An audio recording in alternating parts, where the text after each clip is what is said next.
Hello, hello, hello, YouTube world. It's Miss Patty with For Your CNA. There we are. Hello, hello, hello, YouTube world. It's Miss Patty with For Your CNA, and we are here with our twice a month live CNA Game Show, where you can answer questions and compete to win prizes and learn a little bit along the way about what the written test for CNA exam is going to be like. So we'll give everybody a few minutes to come in. When you come in, if you can give me a quick hello in the chat, a wave, a thumbs up, something to let me know that you're here. We'll get started once we get a couple of people in. So let me know when you come in. Okay. Hi, Anna. Nice to see you. Nice to see you. Hi, Adetwam. Josephine, yes. Hi, Jay. Hi, Skinsleen Jean. Hi, Rodney. Hello. Hi. I know some of you guys have got really long names, so I'm going to shorten them for you. Hello from Texas, Linda. Thanks for joining. How exciting. All right. So, hi, Jazz. Hi, Yenlei. Hi, Guerline. Hi. Hola. Okay, so let's go over the rules real quick. Hi, Tidy. Let's go over the rules real quick. We're going to have 15 questions, and each one is going to be multiple choice, so you're going to put your answer in the chat, either 1, 2, 3, or 4. You can also use A, B, C, D if that's easier for you. But 1, 2, 3, 4, or A, B, C, D, and hit the enter button. Now, the program that I use will read your answers in the order they come into YouTube. So remember, the order you see it on your chat may not be the order it actually was received by YouTube. So kind of keep that in mind. And after each question, we'll show you the leaderboard, and you can see where you stand. Quickest answers get the most points. So you want to be kind of quick about this, but it'll only take your first option. So the first answer you put in is the only one that it's going to take. If you change your mind later, it's not going to read it. So as always, you are competing for prizes. First place is our CNA Principles card game. And this is a really fun way of practicing, but it also can be played with people that aren't in medical. So you would play it like a rummy style game with colors and numbers rather than the principles that are on the cards. But this is a really fun way to practice. Second place will get our CNA badge holder, and third place gets a couple motivational gifts. So lots of good prizes. Please bear in mind that we can only ship to the United States. So when we ship these out, if you're playing internationally, you're welcome to play. But we can't ship the prizes out internationally. I'm just not set up for international shipping yet. All right, so are you guys ready? Are you ready to get started? We got 15 questions. Today's topic is going to be off of the first section of the test called the role of the nurse aide, and this encompasses a lot of different topics. So let me go ahead and get this started here. There we go. All right, so we're going to get started here in about 50 seconds. So remember, each question is going to be displayed for 60 seconds. You're going to type your answer into the chat, 1, 2, 3, or 4, or A, B, C, D. You can use those as well. Quickest answer gets the most points. And we're going to get started here in about 35 seconds. So limber up those fingers. And we're going to get started. Hi, Miriam from Nigeria. Oh, that's amazing. You're more than welcome to participate. Just remember that I can't ship the prizes internationally yet. We're working on that, but I haven't quite gotten that yet. All right, so here we go. About 15 seconds. You guys ready? Hi, Carla. Everybody ready? All right, here we go. Okay, first question. Which of the following patients would you tend to first? 1, a patient who needs to sit in a chair this shift. 2, a patient who requested a snack. 3, a patient who needs help to the bathroom. or 4, a patient who needs vital signs for medication. Go ahead and select your answer. Put it into the chat, 1, 2, 3, or 4. Which of the following patients would you tend to first? This is a prioritization question, and you will have probably at least one prioritization question on the state exam. So this is an example of how that would be presented. So which of these patients would you tend to first? A patient who needs to sit in a chair, a patient who requested a snack, a patient who needs help to the bathroom, or a patient that needs vital signs for medication. And the correct answer is yes, patients who need help to the bathroom. Bathroom needs are always going to be first. We prioritize them because as we age and with health conditions, we may not be able to hold our urine as long because the muscle tone of the bladder is it weakens over time, and the muscle tone of the valve that holds the bladder closed weakens over time. But also our bladder just doesn't stretch, so it doesn't hold as much. So our older patients are going to need to go more often, and they're not going to be able to hold it as long when they need to go. So toileting is always going to be first if you see a prioritization question on the state exam, unless there's an emergency listed. So Josephine came in first on that one, followed by Carla, Anna, Jay, and Heidi. Good job, guys. Good job. So we're going to move on to question number 2 now. Question number 2. Regarding ethics in the workplace, the CNA is responsible for 1, making decisions based on the CNA's belief system, 2, treating all patients with dignity and respect, 3, forcing patients to use manners, or 4, making sure all staff members perform ethically. Regarding ethics in the workplace, what is the CNA responsible for? Making decisions based on the CNA's belief system, treating all patients with dignity and respect, forcing patients to use manners, or making sure all staff members perform ethically. So go ahead and lock in your answer. You've got about 15 seconds left. What do you guys think? Oh, this was an easy one for you. This was easy. I got a story about this, though. So the right answer is, of course, 2. Yeah, you guys all got that one right. Treating all patients with respect and dignity. And this is so important, and it really comprises what we do. And we can't get so wrapped up in the skills that we forget that these patients that we're caring for deserve to be treated with respect. Sometimes we kind of get involved in our own mind and what we're doing.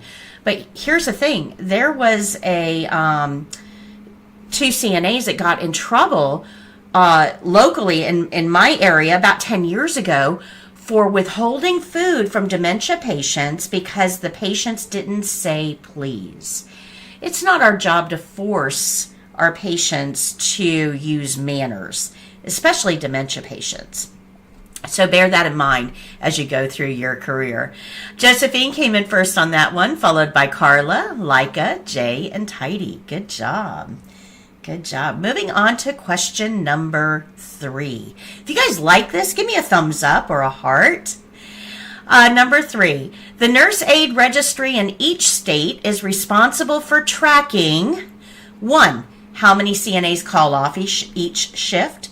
2. Staffing ratios to ensure adequate care. 3. How many CNAs go on to be nurses? Or 4. Complaints of abuse against CNAs. What does the nurse aid registry in each state track? Which of these does the nurse aid registry track? How many CNAs call off each shift? 2. Staffing ratios. 3. How many CNAs go on to become nurses? Or 4. Complaints of abuse against CNAs. Go ahead and lock in your final answers. You've got about 10 seconds left. Man, you guys are so good. I'm not stumping any of you. Good job. Look at how smart my crew is. Yeah, absolutely. The Nurse Aid Registry is responsible for tracking complaints of abuse against CNAs. What this does is it keeps somebody from abusing an elderly person in a nursing home and getting fired or quitting and going on to another nursing home and doing it there as well. So all complaints of abuse are always going to have to be reported to the Board of Nursing so an investigation can happen, and that hopefully will keep future patients safe.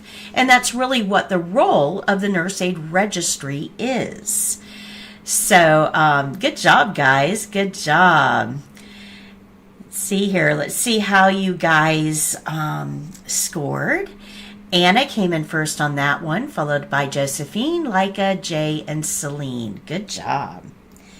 Very good. All right, moving on to question number 4. Remember, we have 15 questions. So question number 4.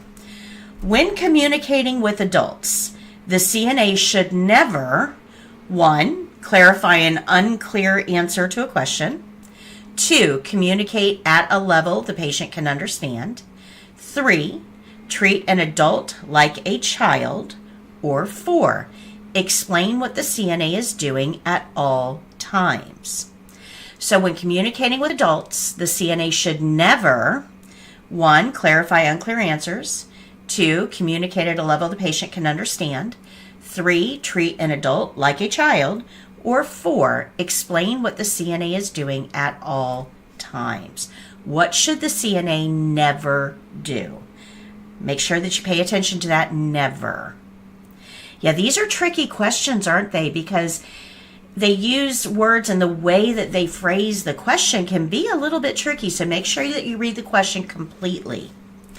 So yeah, we never treat an adult like a child. Absolutely. And most of you guys got that one right. Great job. But yeah, we never treat an adult like a child. So we don't put adults in timeout. We don't do choo-choo trains and race car sounds when we're feeding patients. We don't call things that we use on adults children terms like diapers and bibs because they're adults. They're not children. Even though they may need care from us, they're still adults. And that goes right back to that respect and dignity thing that we talked about earlier. Now, what we should do is clarify all unclear answers. We should communicate at a level the patient can understand, and we should always explain what we're doing. So those answers are things we should do. So Jay came in first on that one, followed by Josephine, Leica, Anna, and Tidy. Good job. Very good job. All right, we're going to move on to question number 5. So we're about a third of the way through. Which of the following would be a CNA task? 1, creating or modifying the care plan. 2, performing routine personal care skills. 3, helping patients make healthcare decisions. Or 4, forcing patients to follow the care plan. So which is a CNA task? Creating or modifying the care plan, performing routine personal care skills, helping patients make healthcare decisions, or forcing patients to follow the care plan. Go ahead and lock in your final answers. You have about 15 seconds left. Good job. Yeah, this was an easy one. And if you've listened to me at all, you should be able to recite this in your sleep. Yeah, we cover this a lot in class. So yes, absolutely. You guys all got this one right. Performing routine personal care skills is what CNAs do. Creating and modifying the care plan, that's not us. Helping patients make healthcare decisions, that's not us. And forcing patients to follow the care plan, that's definitely not us. Now, on the state exam, on the written test, if you see the word force, it's never the right answer. That's a clue. If you see something that says interrupt, interfere, restrain, those are all answers that you have to look at really, really closely because they're probably not right. Jay came in first on that one, followed by Miriam, Amita, Tidy, and Guerline. Good job. Good job. Pay attention to your clues in the question as well. Question number 6. A CNA is preparing to take her break. She should, 1, assign patient care tasks to another CNA. 2, remain within sight of all call lights. 3, make sure all vital signs have been taken. Or 4, wash her hands for at least 20 seconds. So this is a little bit harder question.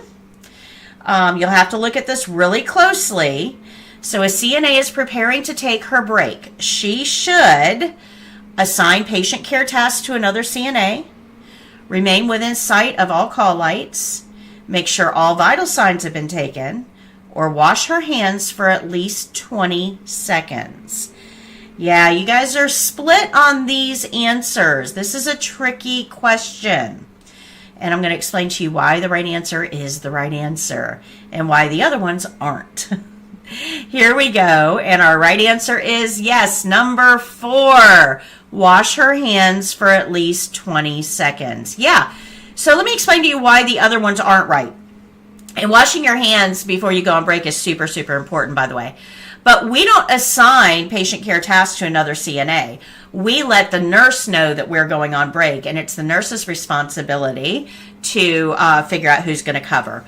We don't remain within sight of all call lights on break. You are allowed, on your break, you're allowed to leave your unit. So remaining in sight of call lights, that's no break for you. You're still working. Making sure all vital signs have been taken, well, that depends on the care plan. Right? The care plan may not have us take vital signs. So that is an ambiguous answer. But washing your hands, super important. And that's what's going to keep you safe. So I did not get to see who came in first on that one. Sorry. We're going to move on to question number 7. A patient you have been caring for appears confused. This is a new development. And it means, 1, the nurse should be notified. 2, nothing because the patient is old. 3, her dementia is worsening. Or 4, the patient needs antibiotics for an infection. So a patient you are caring for appears confused. This is a new development and it means 1, the nurse should be notified. 2, nothing because the patient is old. 3, her dementia is worsening. Or 4, the patient needs antibiotics for an infection. Go ahead and lock in your final answers. You've got about 15 seconds.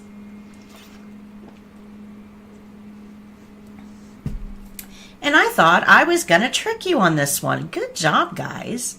Wow. I love it. All right, the right answer is, and you guys all got this one right, number 1, of course, the nurse should be notified.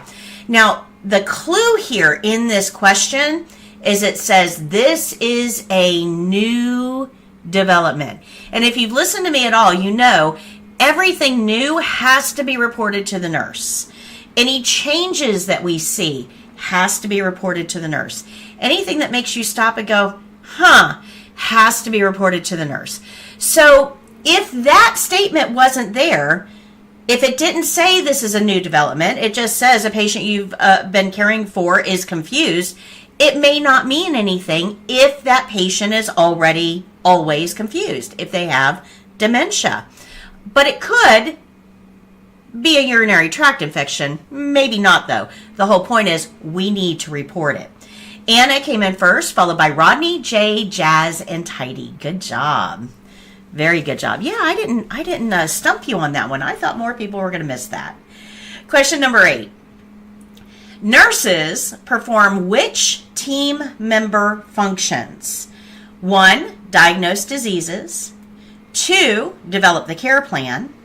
3, assist patients with all ADLs. Or 4, plan specialized food menus. So nurses perform which team member functions? 1, diagnose diseases. 2, develop the care plan. 3, assist patients with all ADLs. Or 4, plan specialized food menus. Now, this is a tricky question. You've got to read this really closely. And you will have a question on the state exam about healthcare roles. And this is the type of question that you might see. So let's take a look at the answer here. And I'm going to explain to you what each one of these answers represents. So yeah, nurses are there to develop the care plan. They're there to make sure that the patients ADL needs are met by developing the care plan. They're there to coordinate all services. Doctors are there to diagnose the disease. That's their job. CNAs are there to assist patients with all ADLs. That's the role of the CNA, according to the care plan. And planning specialized food menus, that's the role of the dietitian. So each one of these answers represents a very specific role in the healthcare team members. So you want to make sure that you know all of these. Anna came in first, followed by Leica, Jazz, Josephine, and Solar. Very good. Very good. All right, moving on to question number 9. A patient's family member asks about the patient's test results. What is your best response? 1, I can go check for you. 2, all of her labs were normal today. 3, let me go get the nurse to answer your questions. Or 4, we haven't gotten the results back yet. Which is an appropriate response when a patient's family member asks about test results? 1, I can go check for you. 2, all of her labs were normal. 3, let me go get the nurse. Or 4, we haven't gotten the results back yet. Go ahead and lock in your final answer. And yeah, you guys are good. Yeah, this is a HIPAA problem, isn't it? We've got about 10 seconds left. Yep, you guys are good. Very good. Yeah, so the right answer here is, of course, you guys all got it right, number 3. Let me go get the nurse to answer your questions. And here's why. And this really trips up CNAs quite a bit. If you give the answer, first of all, it's a HIPAA violation because we don't know if that family member is allowed to have that information. We have no idea. So that could be a HIPAA violation. But more importantly, if you give them that information, oh, her labs were okay today. I heard the nurse is talking, everything is good. That family member is going to have specific questions. Well, what does that mean? Well, when is she getting out? Well, is she still going to have to be on this medication? They're going to ask questions based on that. And you don't have those answers, and that leaves the patient or their family members feeling very unsatisfied. So we don't get involved in that. So Jay came in first on that one, followed by Josephine, Solar, Leica, Tidy, and Anna. Good job. Very good job. All right, we're going to move on to question number 10 now. We're about 2/3 of the way done. A nurse aide is responsible for reporting to the Board of Nursing, 1, their name or address change, 2, a nurse not performing their job, 3, suspicions of resident abuse, or 4, all unsafe staffing ratios. So a nurse aide is responsible for reporting to the Board of Nursing, 1, their name or address change, 2, a nurse not performing their job, 3, suspicions of resident abuse, or 4, all unsafe staffing ratios. Now I'm going to tell you, this question is tricky on purpose. This question is tricky on purpose, so read it very closely. A nurse aide is responsible for reporting to the Board of Nursing which of these items? So yeah, a nurse aide is responsible for reporting their name or address change. And if you remember about 6 questions ago, we knew that the Board of Nursing, the CNA Registry, is there to monitor reports of abuse, right? Well, if they can't find you, if they don't know your name or your address, they can't take disciplinary action. We don't report nurses not performing their job to the Board of Nursing. That goes up your chain of command. Suspicions of resident abuse, and this is what derailed most of you. That does not get reported to the Board of Nursing. That gets reported to your supervisor. You're a mandatory reporter, yes, but it gets reported up your chain of command, and they notify the appropriate law enforcement agency, not the Board of Nursing. So Anna came in first on that one, followed by Renese, Guerline, Miriam, and Solar. Good job. Yeah, that was a tricky one, wasn't it? Yeah, they're getting a little harder now. So let's go on to question number 11. When working in a noisy environment, it is important to, 1, face the patient when speaking. 2, shout loudly. 3, use sign language. Or 4, repeat everything many times. So when working in a noisy environment, and healthcare is a noisy environment, guys, how do we want to communicate with our patients to make sure they understand? Are we going to face the patient when speaking? Are we going to shout loudly? Are we going to use sign language? Or are we going to repeat everything many times? So how do we want to approach this when working in a noisy environment? Yeah, I thought more of you were going to miss this one. Good job. Very good job. Yeah.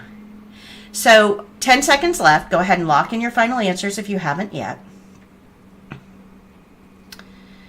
All right. And the right answer here, yeah, you guys all got this one right. Face the patient when speaking. Absolutely.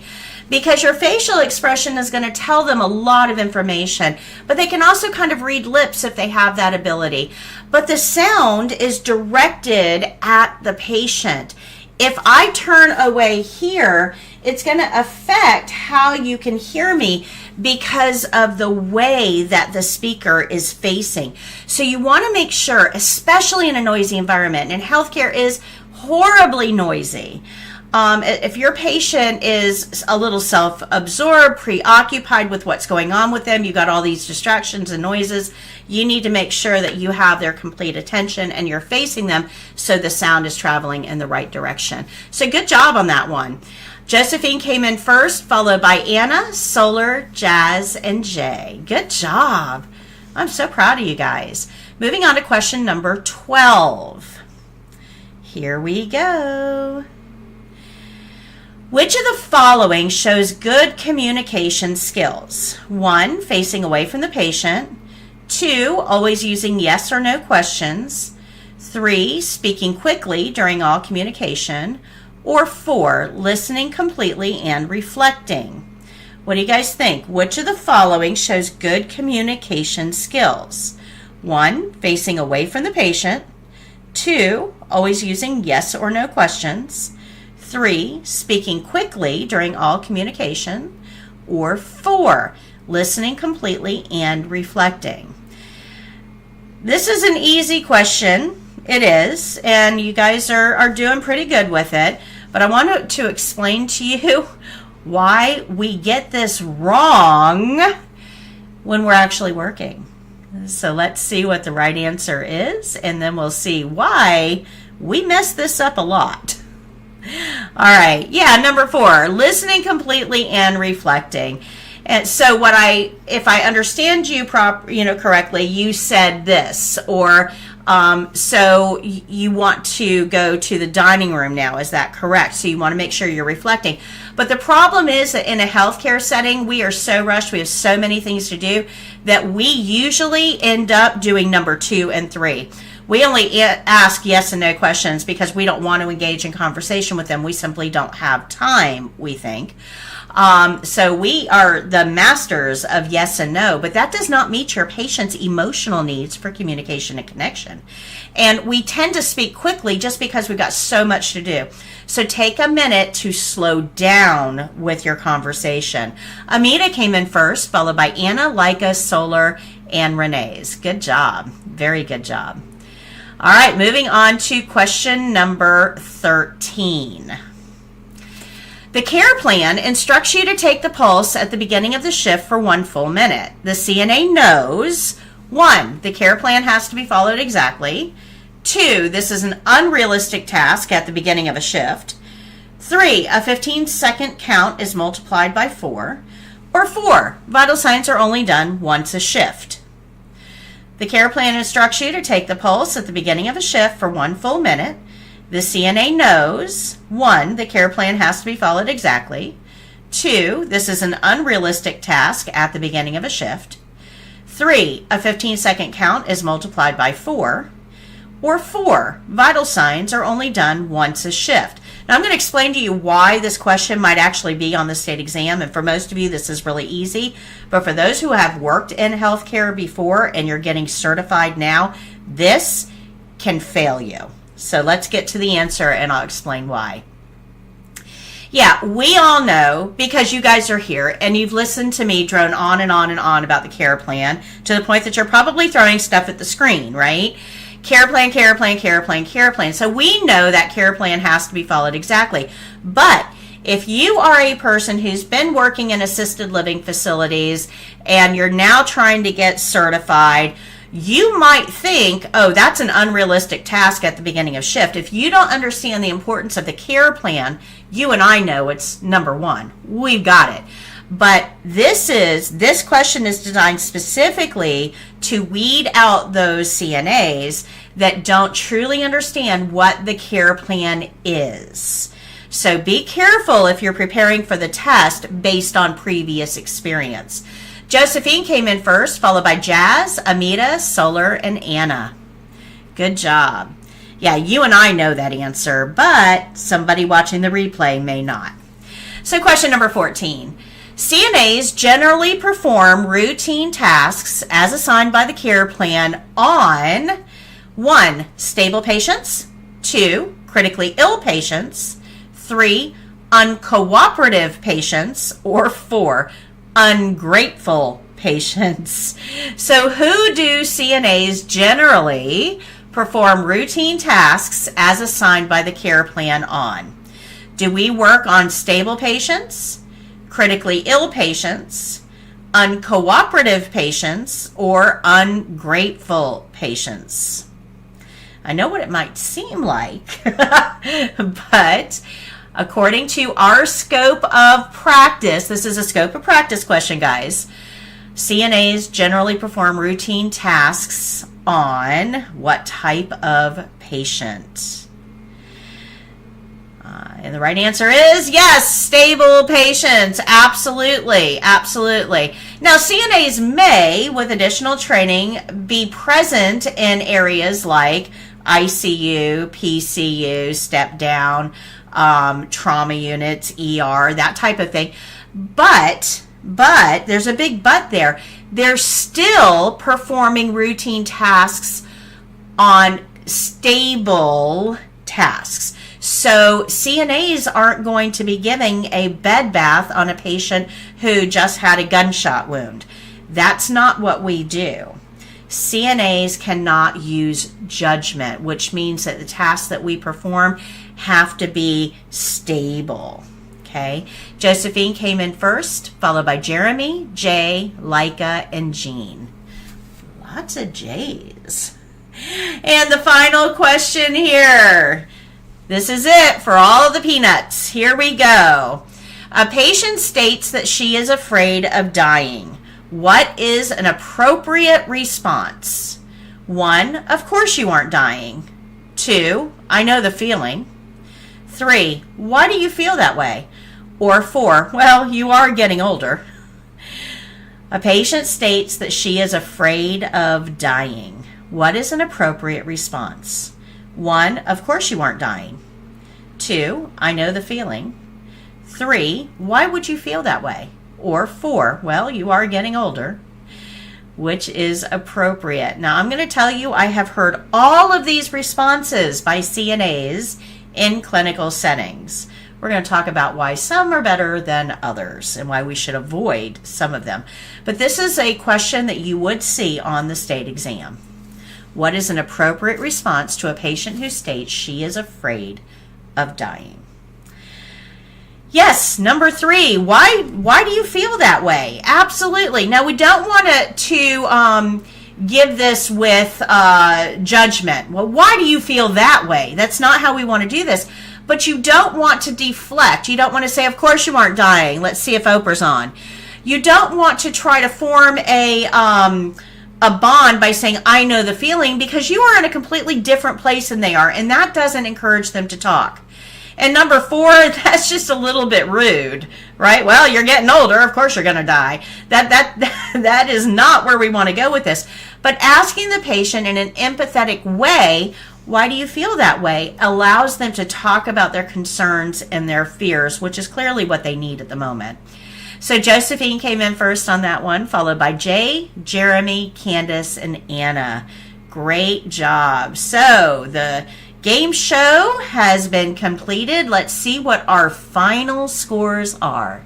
Anna came in first, followed by Josephine, Jay, Leica, and Amita. Good job, guys. That's awesome. You did a great job this session.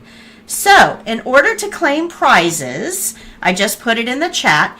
My first, second, and third place winners are going to send me an email to foryourcna@gmail.com. So my first, second, and third place winners, Anna, Josephine, and Jay. And I need you to put in the email what place you came in, your screen name, your real name, and your physical mailing address. And as long as it's in the United States, we'll get your game show prizes out to you this week. So remember, first place is our card game. Second place is our badge holder. And third place are motivational gifts to thank you for getting into healthcare and taking excellent care of our patients. And we truly, truly appreciate each and every one of you.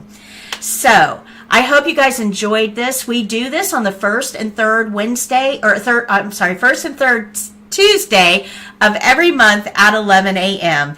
And I hope that this helped you guys prepare for the test and see the types of questions that you might see on the state exam and how some of the answers are designed specifically to kind of weed out those that really don't understand the care plan, dignity, ethics, and how to provide appropriate care. So I hope to see you on the next one. It'll be, the next one is going to be the first Tuesday of May, so about 2 weeks from now.